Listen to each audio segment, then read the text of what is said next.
All right, guys, this old Sears padlock is another fine example of how Bill got deceived by macro photography. This is the picture I saw on eBay, and this is, let me get this up here. This is real life. It's a very small padlock. It is from Sears, though. So, anyway, steel shackle on this thing is well corroded. This poor thing has been around the block, and then they lost his key.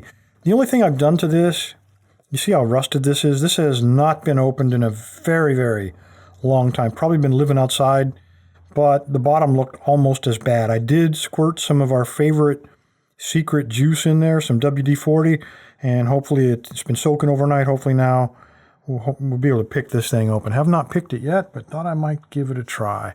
So let's take a look at the keyway. It's plenty wide open.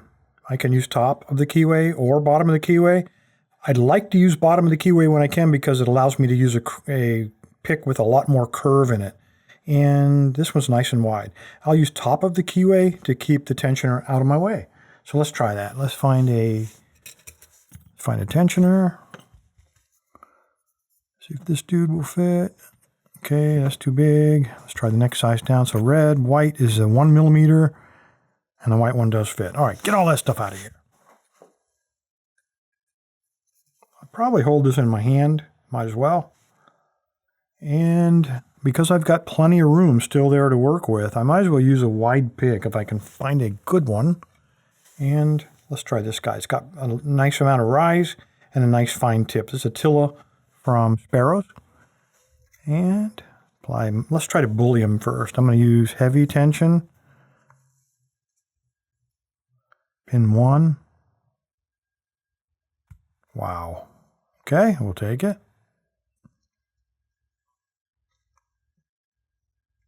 Pin 3 is definitely already set. That was 4. That was 3. I am still bullying it. I got pretty heavy tension on this guy.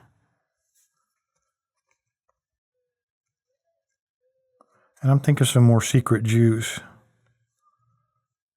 And there he is, pin 2.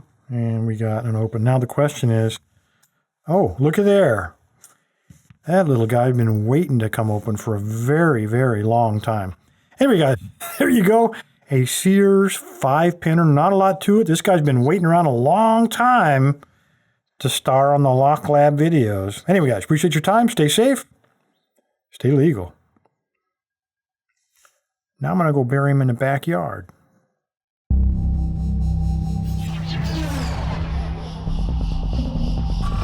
If you like what Lock Lab's doing, you can really help me out by subscribing, hitting the like button, and of course sharing it on Facebook and Twitter. Thanks, guys.